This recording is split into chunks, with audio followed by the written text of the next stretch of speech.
about our speaker. Edward Pearson was born in San Diego to a naval officer father.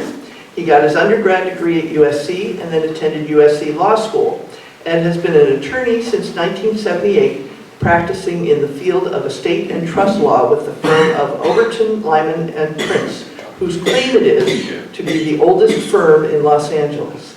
He is currently on the board of directors of the Pasadena Civil War Roundtable and holds the office of vice president. And of course, as you heard tonight, he serves as our trivia master at each meeting.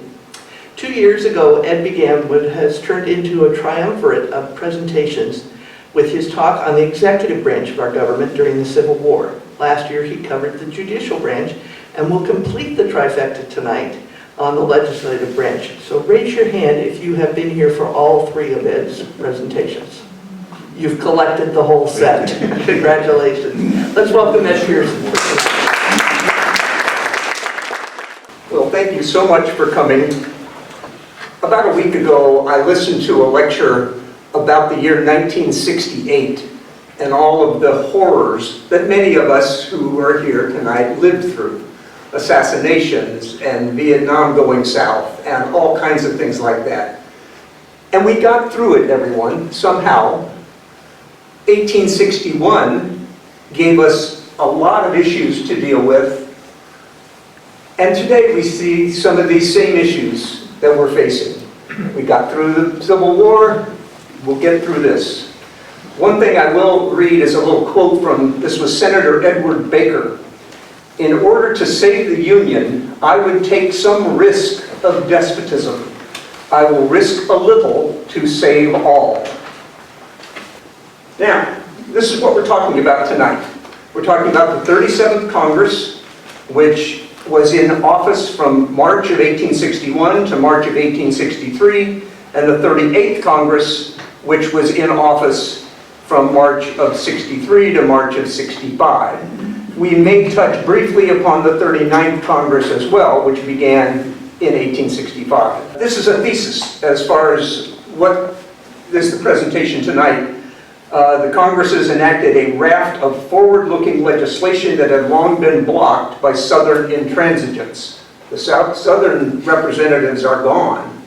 The Republicans are in charge, and they can pass things that they had wanted to pass for a good long time. According to Fergus Bordewich, one of the two main sources that I referred to, Congress laid the foundation of modern, that is 21st century politics, including the enshrinement of the protection of civil rights as the responsibility of the federal government. Another one of the main authors that I looked at was a man named Leonard Curry, and his assessment going forward is these men repeatedly demonstrated their willingness and determination to meet the challenges presented and to seize the opportunities offered to come to grips with some of the most critical problems in American life. For it was the members of this Congress, sometimes by accident, sometimes by design, who drew the blueprint for a new America.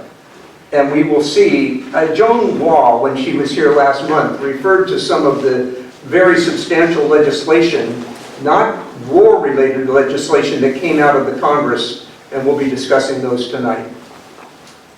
Some sweeping generalizations.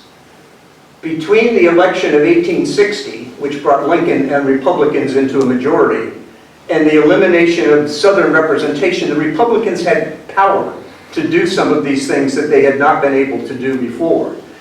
But it was not necessarily a 100% everybody's on the same page majority. In the 38th Congress, when the elections of 1862 came about, the Democrats had made a huge comeback, which would allow them to be more defensive of the Republican agenda. And then finally, the 39th Congress, which we really will not talk about, is that Lincoln was reelected, of course, but the Republicans became almost a huge majority party. One thing that we can say about the era of these Congresses is there are some big personalities. Pictured here are Benjamin Wade and Thaddeus Stevens, but there are several others who are named there, which in many cases you will have seen. lots written about in your study of Civil War history. There's one name that is not up there, but I love the name so much that I wanted to make reference to it. He was a representative from New York, and his name was Socrates Sherman. At the beginning of the war, we have to make note of a few things. That the Senate is a continuing body. It doesn't have sessions in the same way that the House of Representatives would. Among the powerful men was Senator Fessenden from Maine. He was the chair of the Senate Finance Committee. Benjamin Wade was the chairman of the Committee on the Territories. They both wielded a lot of power. The House was all new. First thing they do is elect a speaker, which they did, a Galusha Grow from Pennsylvania. And the most important committee in the House was, and probably still is today, the Ways and Means Committee. Thaddeus Stevens, about whom you'll hear a lot, was the chair of that committee. Justin Morrill from Vermont was the vice chair. Stevens is from Pennsylvania. In the new Congress, there were some early advocates for emancipation, and their voice would just grow and grow and grow. One of the authors made this comment: there was no lack of stupidity and bigotry, neither was there any dearth of talent and vision. The Southern senators and representatives were departing, creating vacancies in the Congress. There were some Southerners who stayed in place, among whom were Andrew Johnson, senator from Tennessee, who would eventually become vice president. There were compromises that were offered to try to restore the Union, and to do so with a promise not to take down slavery, but all of those compromises would fail. The Congress certainly faced vexing questions and certain challenges. In fact, Edward Baker, again, here's another quote: after Fort Sumter, he made clear that talk of compromise was useless and, in his mind, almost treason. For me, amid temporary defeat, disaster, disgrace, it seems that my duty calls me to utter another word, and that word is bold, sudden, determined war. There would be various times that in the early days the war wouldn't necessarily be going so well. There was Bull Run, later Ball's Bluff. In fact, Edward Baker, whom we just talked about, he was killed at Ball's Bluff, a sitting senator. Benjamin Wade at this point said, "All is gloom and despondency here. All are disgusted. We are in a world of trouble. Everybody is grumbling. No man can be found who is equal to this crisis in any branch of the government. The truth is, there is nothing but a great military success which can save us from terrible calamity." That was kind of the atmosphere, the attitude of the Congress going in. Well, there's a lot of things that we could talk about, and I hope we can get through at least some of them. But here's a long list of topics that would be occupying the attention of the Congress. I won't say too much about Reconstruction, except to note that it was very much in the minds of Congress long before the war actually ended. They were already setting things up for Reconstruction. I won't talk much about the military situation, that is in terms of victories and defeats, except that it reflected, or it was reflected, in the attitude of the public and of the Congress. One thing I will say in terms of military, a quick mention of military-related actions of the Congress. First, the Congress established the nation's first military award for heroism, the Congressional Medal of Honor. And second, at one point, the Congress revived the rank of Lieutenant General, which would soon be bestowed upon Ulysses Grant.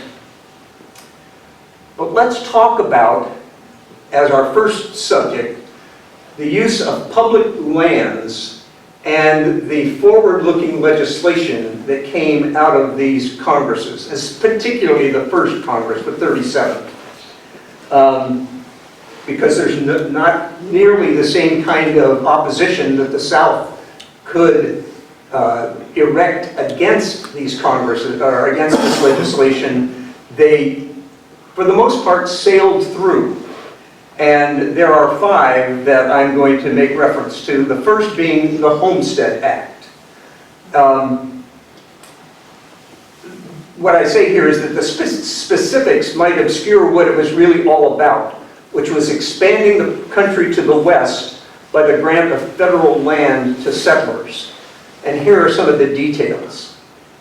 There would be 160 acres of land that would be given or would be sold at a very inexpensive price. The person that wants the land must be the head of a family and over 21 years of age, must be a loyal citizen or intends to become one, has to live on the land for 5 years and improve it. That Union soldiers with 2 years of service could get their title after just 1 year. According to Horace Greeley, this is one of the most beneficent and vital reforms ever attempted in any age or clime. The bill that was passed was introduced in February 1862, but it was essentially what had been before the Congress very often since the mid-1940s, and one of the largest proponents, while he was then in the House of Representatives, was Andrew Johnson. He was one that had introduced the legislation back in the 1840s. A little bit more on the Homestead Act. Claims could be made by single women or widows who could claim the status of head of a family, and women accounted for about 10% of homestead claims. The goals of the legislation included the conversion of prairie land to productive farmland, to lessen social strife by shifting landless urban poor out to the west and make them property owners. And it would certainly, in accord with the very prevalent attitude of manifest destiny. And it passed by huge margins in May of 1862. Next, we've got the Pacific Railway Act. Connecting the West Coast to the rest of the country had long been seen as important to the security and growth of the United States, and efforts had been made to undertake a transcontinental railroad in the period leading up to the Civil War, but it always fell short in the House. It was clear that private capital would not be alone sufficient. There would have to be some private and public partnership. And what they did, in fact, was to grant railroads a strip of land for a right-of-way, plus sections of land per mile on both sides of the route that the railroads could then sell and obtain money from the proceeds of those sales. Government bonds would provide the working capital and nurse private investment in creating the route because they were backed by the government. This was another one that breezed through with votes to spare. That's not to say that there was not opposition. And according to William Sheffield, who's a Democrat, he called the act one of the most stupendous swindles ever forced upon a people. But his and others who agreed with him were largely lonely voices. So the economic development of the plains would be enhanced by the presence of the railroad. Congress seized the opportunity to make this happen, even if the cost was going to be great in terms of what was given to the railroads. Nevertheless, there were lots of debates in the Congress. What would the route be, or routes? Would there be more than one? And if there would just be one, where would it be, including very importantly, the eastern terminus of the route? What would be the gauge of the track, which seems like an issue that does not exist nowadays, I assume not, but back then there were different gauges of track in different parts of the country, and there had to be an agreement as to what that would be. There was lots of horse trading, as was noted among all the different legislators, because there were lots of alliances that didn't necessarily line up Republican and Democrat. They were often sectional alliances. People from the East, people from the Midwest, people even out to California. Here's one way of looking at these two next to each other. The Homestead Act involved the disposal of public lands for the benefit of the entire population. The Pacific Railway Act represented the expenditure of federal funds for the benefit of a small but powerful group of individuals and corporations, namely the railroads. Federal bounty was distributed under the Pacific Railway Act selectively and directly, rather than broadly and indirectly. Nevertheless, just to give you an idea of the kind of enthusiasm that people had for the Pacific Railway Act, Benjamin Wade, Senator, everything that conspires to build up the Great West, to people it with a thrifty, industrious set of inhabitants pleases me. I am glad to lend aid to it anywhere and everywhere. A third huge piece of legislation, and that was the establishment of the land-grant colleges. Again, a popular idea from pre-1860. A similar law had been passed by the 36th Congress, House of Representatives, by the Congress, but it was vetoed by President Buchanan. Under the act, the U.S. would grant public lands to such states as would establish colleges for the benefit of agriculture and the mechanical arts. This included the philosophy of manures. The land provided could be as much as 30,000 acres for each senator and representative from the state, with the proviso that the state would create the college or colleges within 5 years. Land not used for the colleges could then be sold by the state. And I hope you can read them all, but I'm wondering if any of you have gone to a land-grant college. There are some big universities here. It's kind of like the, whatever they call it, the Power Five in college football. So you may well remember that, or maybe not. I mean, UC Berkeley is a land-grant college. My brother and my dad are alums of Purdue, a land-grant college. More on this whole subject of the forward-looking legislation created by the Congress is the creation of the Department of Agriculture. This makes sense with the emphasis on agriculture that is shown in the creation of the land-grant colleges. The purpose was to attempt to provide a boost to agriculture with the latest knowledge and techniques for farming. And close to home, we have Yosemite. In June of 1864, the Yosemite Act places the Yosemite Valley and some nearby sequoias under the protection of the state of California. California managed the park to 1906, when it merged into Yosemite National Park.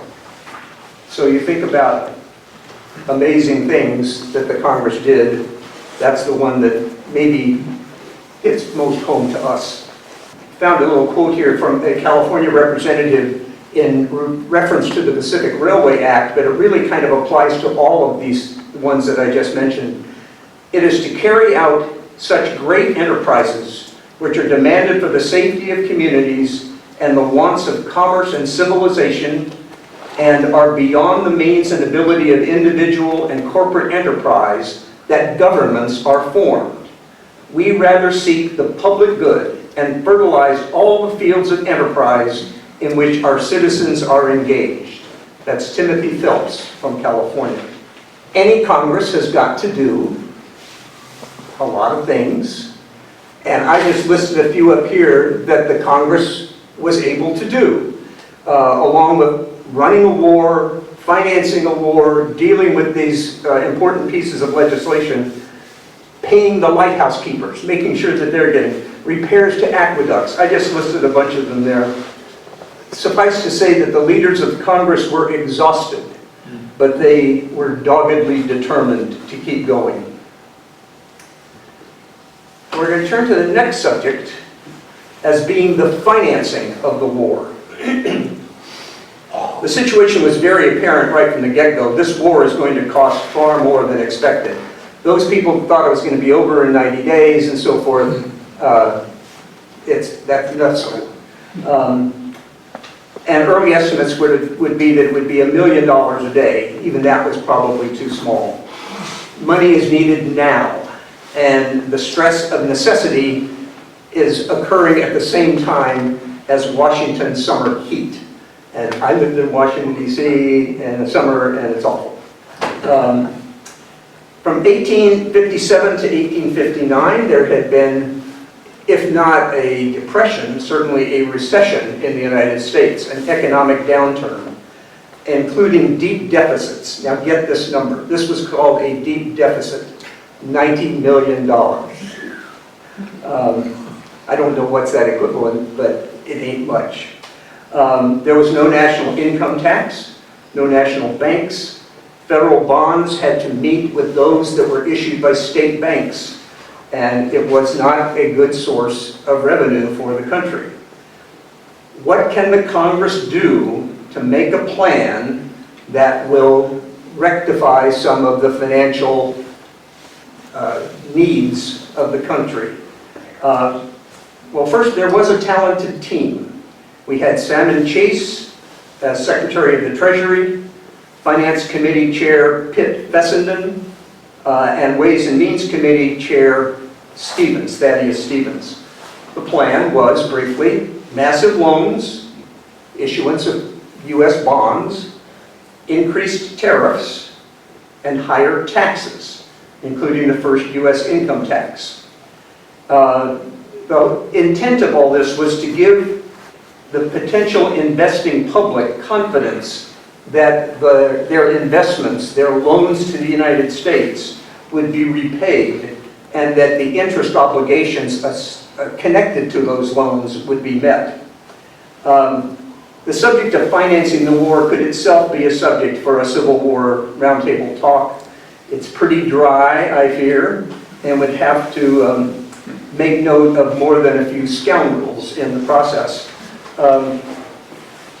Personal confession, I've loved U.S. history, but there was one period of time that it just was so awful that I couldn't stand it. It was the 1840s, the debate about the National Bank. I couldn't care less. That's not a good attitude, but that was my high school attitude or college attitude. I'd like to think that I'm a little more open to understanding the economics. So the making of the plan. All right, number one, we're going to have some tariffs. There had been tariffs in the United States. In place when the war began was the Morrill Tariff of 1857. Now, what Congress sees is an opportunity for more revenue. What products are we going to add to the list of ones that will be subject to a tariff? What should the rates be? There was a debate within the Congress about the rate for coffee as the rate on tea, and whether there should be any difference between the two. And should it be 3 cents or 5 cents? I don't know what that applies to, perhaps a pound. I don't even know what the measure would be, but whether it should be 3 cents or 5 cents. And there were just ongoing debates about the different levels of tariffs. Here's a list. This is Morrill, who was the sponsor of some of the new tariff legislation. The immensely detailed bill covered hundreds of items, from iron in a multitude of forms: pig iron, cast iron, rolled iron, scrap iron, bolts, hinges, nails, to iodine, pimentos, licorice root, absinthe, borax, food coloring, perfumes, carpets, mittens, clock parts, tassels, drugs, silk, alcohol, and white marble statuary. And the marble would be in block, rough, squared, or sawed form. Ammonia. So that just gives you an idea that tariffs were on their way as a way of increasing the revenue of the United States. Taxes. And is it too much of an unpopular thing to do to raise taxes?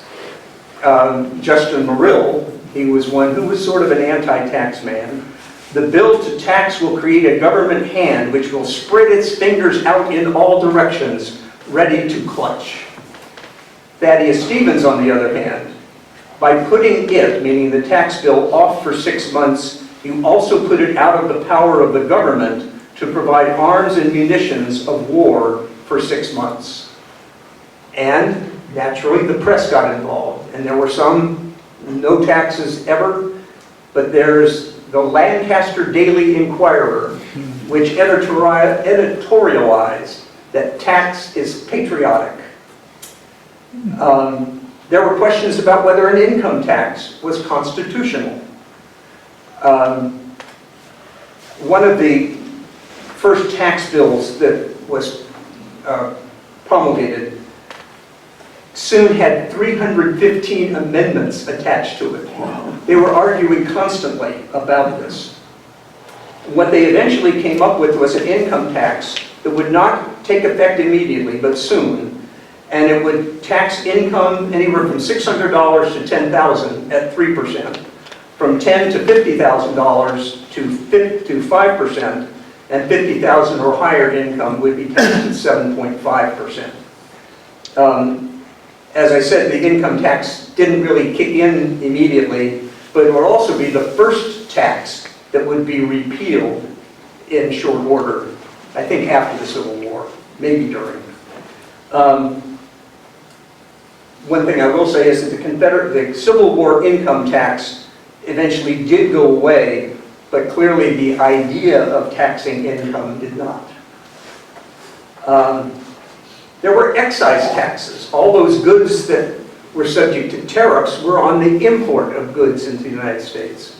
There were excise taxes paid within the United States: alcohol, tobacco, medicines, candles, lard, and I could go on and on. Yachts, railroad tickets, circuses. And according to one Democrat in Congress, when the idea of taxing a circus came up, he said, "Republicans must have forgotten all the days of their sunny childhood. A man must be lost to all sensibility who will tax a circus." A new federal agency is born, the Internal Revenue Bureau. Long may it something. It was hard to get these revenue bills passed. At one point, the Senate was meeting every day and even twice on Saturday, often late into the night. And here's a little vignette regarding a senator named Zachariah Chandler. When they were in these marathon sessions, it stated that decorum ebbed with the hours. Senator Zachariah Chandler was particularly notorious as a disruptive snorer. On one occasion, making so much noise that Vice President Hannibal Hamlin asked the doorkeeper to wake him up, which he did by violently shaking his leg. "Are they voting?" Chandler sleepily asked. Replied the doorkeeper, "No, sir, but you snore so loud that you disturb the Senate." Said Chandler, "Is that all I am doing? Well, I will continue snoring until they adjourn." Okay, we've got two sources of income: tariffs, taxes, and loans. The earliest set of what I'm referring to here as war bonds, but government-issued bonds, were authorized for $250 million, including treasury bonds, which would pay a 7% interest rate with a 20-year maturity. There were also treasury notes at a 7.3% interest rate and a 2-year maturity. These would only be the first of what would be more and more bonds offered to the public. These treasury notes and bonds replaced private bank notes. And I'll get a little bit into that in just a second. As the war continued and the cost kept rising to an estimated $3 million per day, the government needed more and more money to run the war and would continue to issue more and more bonds. One of the things that occurred with regard to finance is that Salmon Chase resigned as Secretary of the Treasury he would be appointed as Chief Justice. And Senator Fesenton, who really didn't want the position, agreed to replace him as Secretary of the Treasury. Now we're going to shift to a national economy. Again, this is the creation, in many respects, of these Congresses. In the 37th and 38th Congresses, a conglomerate mass of legislation emerged. Not always logical policy with far-reaching effects on the American economy. Within a period of less than 4 weeks, Congress passed legislation designed to reconstruct completely the financial operations of the nation.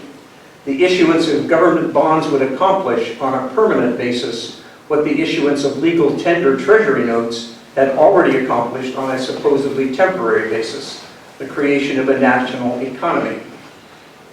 And so, part of that is the creation of the Legal Tender Act of February 1862. Thanks to Bill Ferry back there, he has brought me, this is a greenback, a $5 US note, receivable in payment of all public debts. Up until this time, it was thought required to use gold or silver backed to be able to pay government bills. Early in 1862, $150 million of paper money, these greenbacks, were authorized.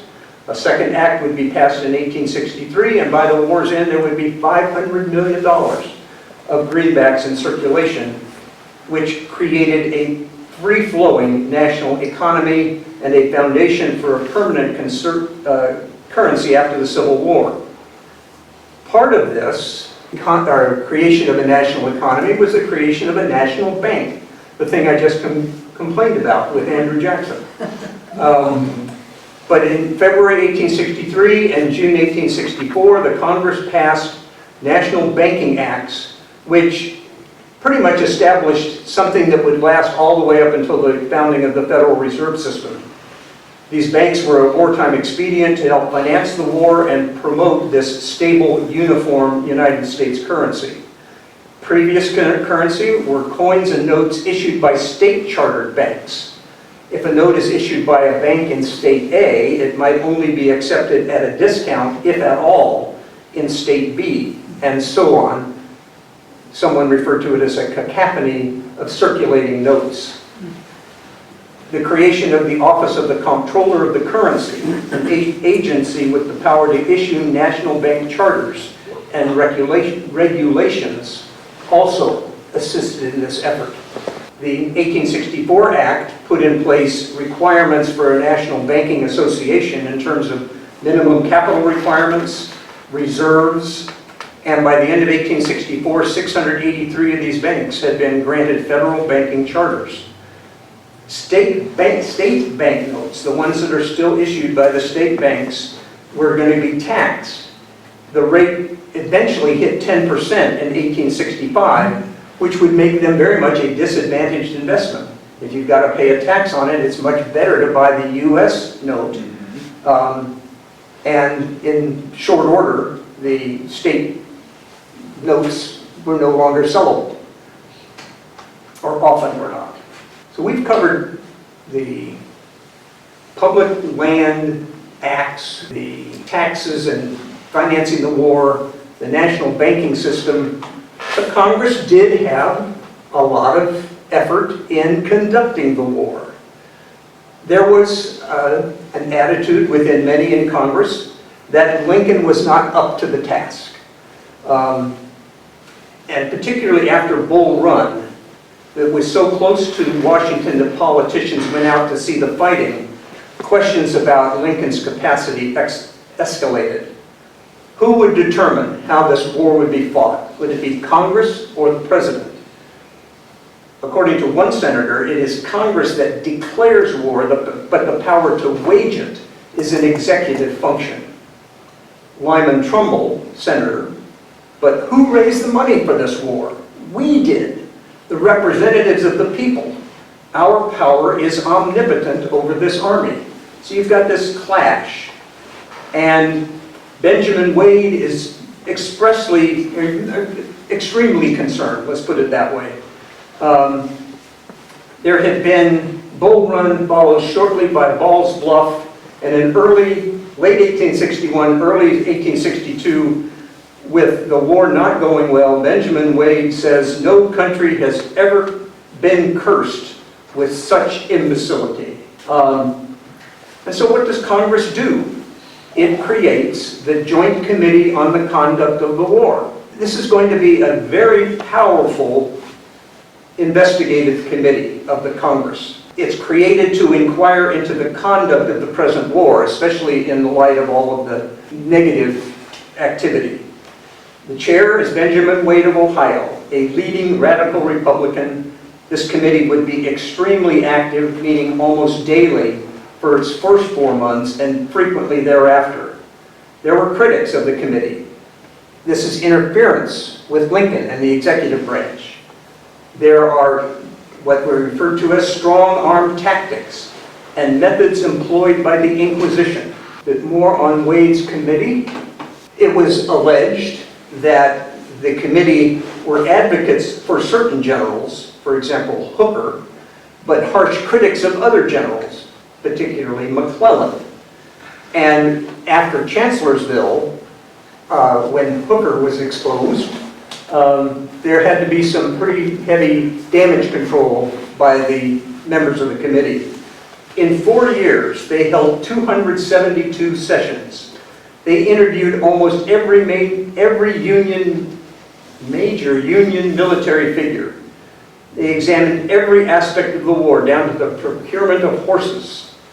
And they played a pivotal role in such issues as emancipation and confiscation. At every military setback, there would be an analysis of what had gone wrong. They intended to be the driving engine of congressional war policy. And in 1863, Wade published a very big report. Much of the blame is cast on the Army of the Potomac, especially McClellan. 754 pages, covers battles, atrocities, naval engagements, POW camps, logistics, contrabands. One senator, in light of the report, remarked that McClellan is as dead as a herring. But Wade and the committee were far from done. After Fort Pillow, Wade went directly there and made an on-the-spot investigation, would subsequently become part of a 128-page report by the committee on the Joint Committee on the Conduct of the War. I think of, on the subject of emancipation, you think about Lincoln, the Emancipation Proclamation. You think about some of the decrees that were made by generals out in the field about what to do with enslaved people that came into Union lines. Or we think more recently about passage of the 13th Amendment, and particularly the movie Lincoln. Congress, at various parts, advocated for emancipation and criticized Lincoln as to his tardiness. Here are some of the things that the Congress did on the subject of emancipation. Slavery would be abolished in the District of Columbia. The Territorial Slavery Act of 1862 would proclaim that there would be no slavery in the territories of the United States. And a committee was established for the Select Committee on Confiscation and Emancipation. In December 1862, the state of West Virginia is admitted to the Union. It's established with an emancipation clause within its constitution. Congress did what it could to remove the old rules about returning slaves to masters. So while it deferred in large part to Lincoln, it believed that it was a good prod to make certain that Lincoln would follow through with his Emancipation Proclamation. How can the country overcome the fears of the opposition? The idea that this is a slippery slope, that ending slavery in D.C. might result in similar moves in the South, or it's unconstitutional, or there will be a tidal wave of freed blacks that come into the North. All those arguments had to be met by those persons advocating emancipation. And the 13th Amendment would be brought before the 38th Congress. The Senate approved the 13th Amendment in April of 1864. We have the House debate about the 13th Amendment, and there is, well, I'll refer you to the movie Lincoln. The House approved the 13th Amendment January 31, 1865 by a vote of 119 to 65, which apparently is either 1 or 2 more than the 2/3 required. And it's interesting, because of the way our Congress was then set up, there had been an election in November 1864, but it was the 38th Congress that was still meeting, which had this huge influx of Democrats. Many lame duck Democrats were convinced to, and this is what the Lincoln movie concentrates a lot on, is they were brought over to the good side with advocating the passage of the amendment. One of the things that I read, not particularly the Congress so much, the performance of black troops, such as the 54th Massachusetts, converted Grant and others from being an agnostic to a true believer on the subject of emancipation. There are some really great speeches that were given. I'm going to read a little bit of Thaddeus Stevens. By this time, he's been in Congress for 15 years. He's kind of not gravely ill, but he's ill. As I advanced in life and became somewhat enabled to consult the writings of the great men of antiquity, I found in all their works which had survived the ravages of time and come down to the present generation one unanimous denunciation of tyranny and of slavery. All of them denounced slavery as a thing which took away half the man and degraded human beings and sang paeans to the noblest strains to the goddess of liberty. That's what these ancient authors had done. When 15 years ago I was first honored with a seat in this body, it was dangerous to talk against the institution, a danger which gentlemen now here will never be able to appreciate. And yet I did not hesitate, in the midst of bowie knives and revolvers and howling demons upon the other side of the house, to stand here and denounce this infamous institution in language which possibly now, on looking at it, I might deem intemperate, which I then deemed necessary to rouse the public attention and cast odium upon the worst institution on earth, which is a disgrace to man and would be an annoyance to the infernal spirits. The power to amend the Constitution is unlimited. There is no subject on earth relating to government that you cannot touch. There had been an argument that in the South that you can't amend the Constitution with regard to slavery. And he immediately blows that out of the water. There was growing momentum for emancipation. At least 80,000 black men were now under arms. It was obvious to all but the most irretrievably prejudiced that not only would blacks fight, but that they could do so with both discipline, spirit, and the manliness which racist claims they didn't possess. A transformation was taking place in Northern public opinion. When the war began, perhaps as little as 1/10 of the citizens of the loyal states suggested immediate and unconditional emancipation. Even Democrats, at least some of them anyway, were now coming around. And there's some remarks by a man named John Henderson. He's a Missouri senator and a Southerner, or originally a Southerner. He had come to the conclusion that the war had made slavery untenable and emancipation inevitable. We cannot save the institution if we would. We ought not if we could. So it's not terribly surprising that emancipation continued to grow and grow and grow in the days of the 37th, 38th, and 39th Congresses. I think he's a representative, Reverdy Johnson. He had originally opposed the Emancipation Proclamation.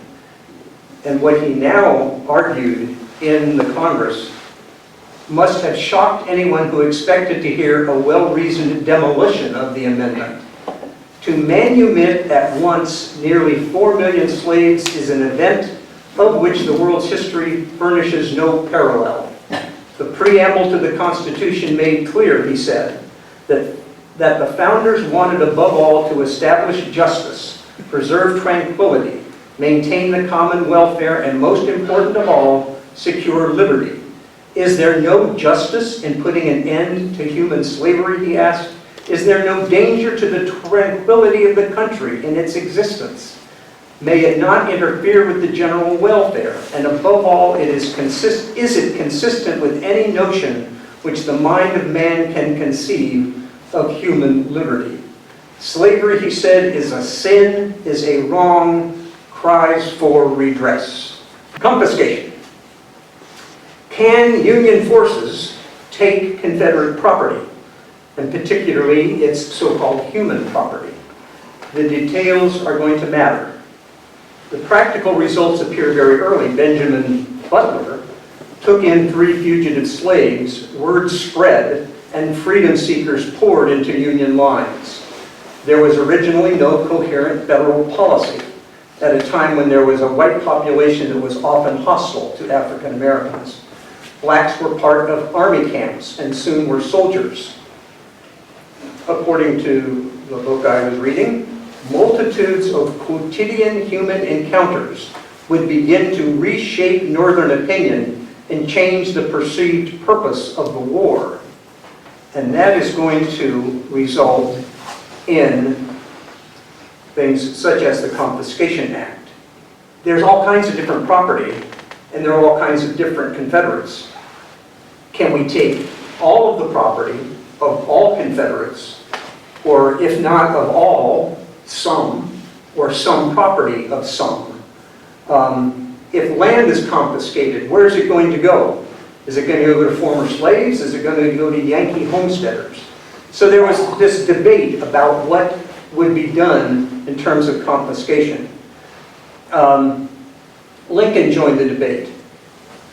The severest justice may not always be the best policy. Would it not be wise to place a power of remission somewhere so that these persons, and meaning the people in the South, may know that they have something to lose by persisting and something to gain by desisting? What would ultimately be passed was something that was considered by many to be half a loaf. According to Wade, it's a mere milk and water concern, a laughingstock. It's also clear that these men, many of whom owned property of their own, had in mind that private property was something sacrosanct, at least anything not involving human beings. So they largely allowed Southerners to maintain their property, not completely. Who decides on what's going to happen in the country? This is a frequent, maybe it's even an omnipresent struggle between 2 branches of government, which can often be a gladiatorial collision. And Congress made its bid for supremacy during the Civil War. Lincoln was seen as inexperienced. He was a minority president in terms of election. And many considered him overmatched by the people of the legislative branch. According to the radical viewpoint, Lincoln is too conservative on emancipation. He refuses to purge Democratic generals like McClellan. He's too easy and amiable, can be misled. He might just surrender it all.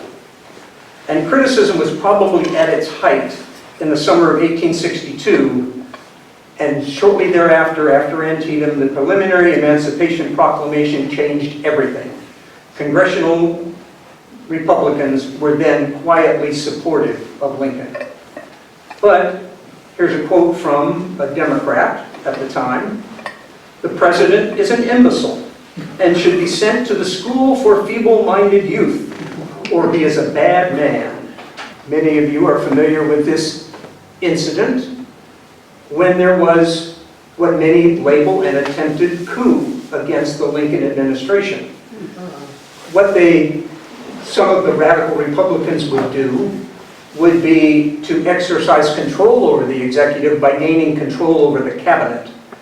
And they pushed out Cameron as Secretary of War. They had pushed him out. At one point they attempted to censure Gideon Welles.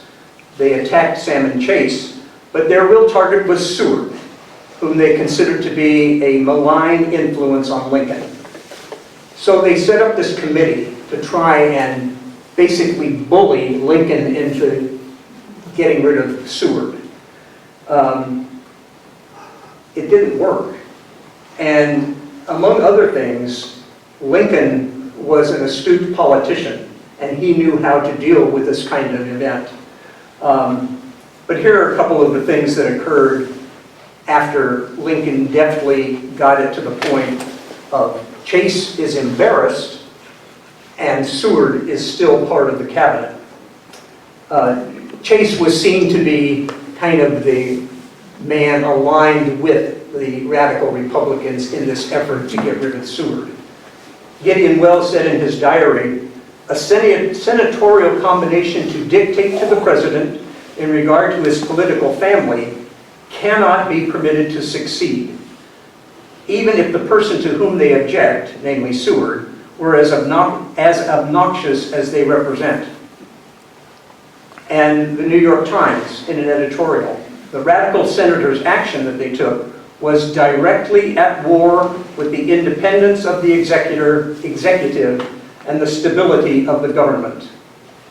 But this kind of back and forth and this tension between the executive and the Congress, and particularly the radical Republicans, would continue really for the balance of the war. Let's move on to a subject a little harder to define. But how can the Congress respond to the nation's mood, which fluctuated? Things were going great at times. Things were going horribly at times. The country felt one way. The Congress probably felt the same way. So they would try to deal with things. There are some political games that would then be played. As an example, after the Democratic gains in the election of 1862, the 38th Congress would meet in December 1863. Just as an aside, I find this kind of an odd thing, but it's the way it was back then. You'd have elections in November of an even-numbered year, and that Congress, even though it technically came to office the following March, would not meet as a Congress until December, 13 months roughly after their election. Well, at this time, there were attempts that were made by the House clerk to prevent certain Republicans from taking office. And so there was this parliamentary warfare that would occur.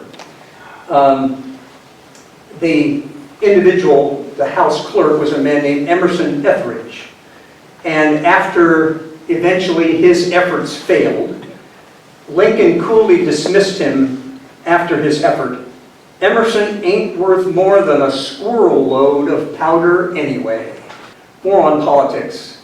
After Cold Harbor and other reverses at another time of a crisis of morale within the country, there was some serious talk given to removing Lincoln from the ticket.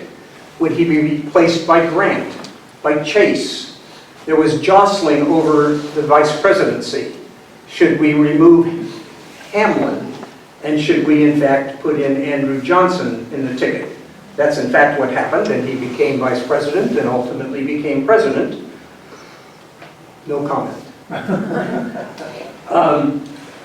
And when military success would appear, the brighter war picture would be reflected in gains to the Republican agenda. Dealing with dissent. Last year, in talking about the Supreme Court, talked a lot about the writ of habeas corpus, about dealing with persons who protested against the war. And here's the Congress aspect of that. It really didn't have too much to do, other than eventually the Congress did ratify Lincoln's suspension of the writ of habeas corpus. The bad guy, if you want to call it that, in terms of dissent, was this Clement Vallandigham, who would eventually be arrested, tried in a military court, and found guilty, and he would be punished by exile or expulsion from the United States. He and the likes of him would not go away, and while it's more than we can discuss tonight, it does recall last year talking about Merriman and Milligan and Vallandigham himself. Again, some really great quotes. He was a powerful speaker, I will say that. But thanks to the gerrymander, we hear about the gerrymander all the time. The gerrymander back then removed Clement Vallandigham from office. And according to the editor of a paper in his hometown, that arch traitor and chief of copperheads, that pimp of Jeff Davis, and standing disgrace to his state, Clem Vallandigham is laid out cold and stark in the embrace of political death. He is dead, dead, dead, and the loyal people will bury him so deep in the mire of his own infamy that the stench from his putrid carcass will never offend the nostrils of good men. They wrote such great stuff back then. Yeah. Well, Thaddeus Stevens had a lot to say, not so much about that, but I'm going to spotlight him a little bit because he kind of deserves it. One of the leading men of the Congress. For a man of 70, Stevens' workload as chairman of the Ways and Means Committee was prodigious. Quite apart from his responsibility for critical war measures, he was forever half submerged in the workaday demands for appropriations, allocating $4,000 for stationery and $5,000 for furniture and packing boxes from the clerk of the House, money to hire 120 more clerks for the Quartermaster General's office, $25,000 to hire investigators to detect counterfeiting, increased salaries for federal employees, down to porters and gardeners, and the honest, sober, industrious men who clean the Capitol's toilets. Battalions of businessmen pleaded incessantly with him to protect American exports of perfume, to lower taxes on the manufactured hoops for barrels and wholesale tobacco, to raise them on the importers of refined sugar. There was no end to it. But in the midst of all of that duty, he was also able to do all that he did on the cause of emancipation. It's also worth mentioning that Thaddeus Stevens from Pennsylvania, in the Gettysburg campaign, Jubal Early largely destroyed Thaddeus Stevens' property. Here's Stevens. To those who kept reiterating that white soldiers wouldn't fight besides Negroes, he caustically snapped, it would be a strange taste in white soldiers that would prefer themselves to face the death-bearing heights of Fredericksburg and be buried in trenches at the foot of them than to see it done by colored soldiers. He went on to condemn narrow and selfish patriotism which embraces only one's own race and leaves the other numerous races of mankind to bondage and to misery. I do not expect to live to see the day when in this Christian land merit shall counterbalance the crime of color. True, we propose to give them an equal chance to meet death on the battlefield. The only place where they can find equality is in the grave. There all God's children are equal. Something from this Pitt Fessenden. He writes on the subject of dissent. I hear a long, long howl about political arrests from certain men who upon closer inspection look like a pack of wolves, more in sympathy with the rebels than with the Union. In fraught times like these, when no man hardly knows who or what or who his neighbor is, and when the country is trembling upon the verge of ruin, many things that had to be done that couldn't be done in ordinary times. When a nation has a war upon its hands with traitors in every state of the Union, mixing up everywhere, it is not a time to stand upon trifles, or to exact too strict an account of our rulers. Wow.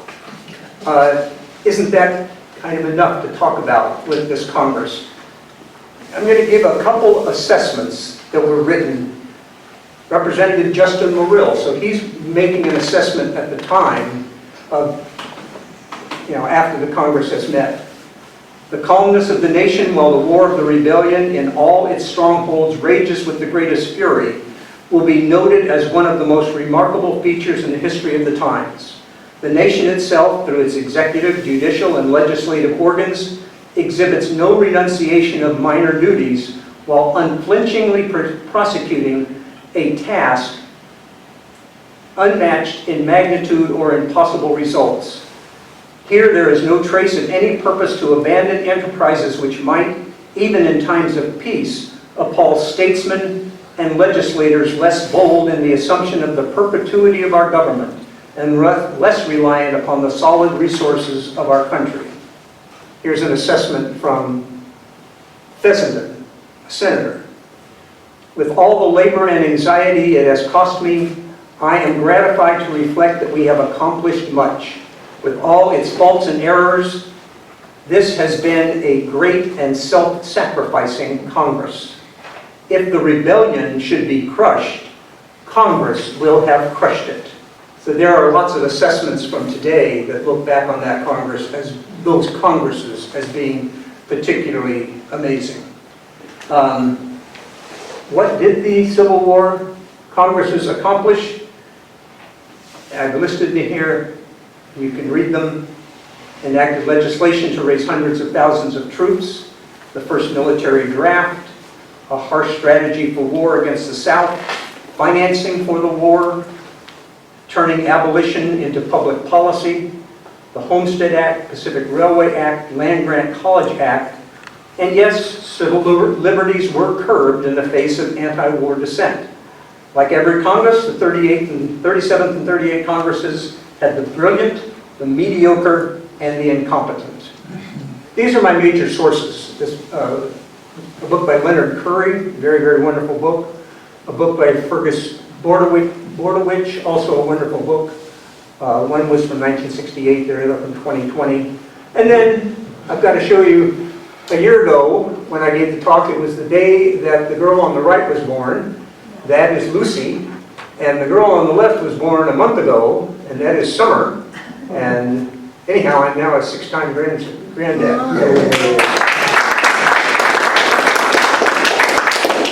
And I'd be happy to answer any questions. Yeah. When were senators elected by popular vote? I mean, so all these senators were just elected by state legislatures? Yes, and I believe that was like 1913. Yeah. Okay, so none of these senators had to go back for traditional campaigns or anything? I think they still served terms, but yeah, they had to campaign their legislatures. I mean, there's all the stories of Lincoln against Douglas trying to become the senator from Illinois. And, it was always trying to convince a legislature that you're the right guy. Yeah. Yes, one thing, I read a book once about, I think it was called Lincoln Unmasked. And it's talking about how, and I often worried about this, if maybe the Civil War, the whole thing, was contrived by the railroads. Because they couldn't get legislation passed, first of all, for a route, and then to have it built. And but here we go, a Civil War, and then they passed the Railroad Act, and it's right in the middle of the war. They're devoting vast resources of steel, manpower, all that to the railroad, and not the war. Also, there was the route that was through St. Louis, then through the Rocky Mountains and the Sierras, like the worst possible, because they didn't want to do the southern route. Right. which would go through the much more hospitable territory. And then we had the, I'm not sure I'm pronouncing it, the Credit Mobile scandal. That was Grant. That was Grant, but it was started during the war Uh-huh. to raise money, and it was just filled with corruption, bribes, and all kinds of stuff like that. I'm wondering if, you know what I mean? And there's no mention of it. How did we, the federal government had to resort to all these taxes and tariffs and everything in order to finance the war. What did the South do? Did they, they didn't do any of that. Correct. So what, it's like the whole thing was a big scam, you might say. That's an interesting one that I had not heard of, so. Okay. Interesting. I always wanted to ask those questions because it made a lot of sense. Lincoln was actually a big lawyer for the railroads before the war. They said he was the most highest paid lawyer for the, made like in America, like he worked for them. So all the pointing to this being the real deal. So but you don't hear anything about it. Yeah.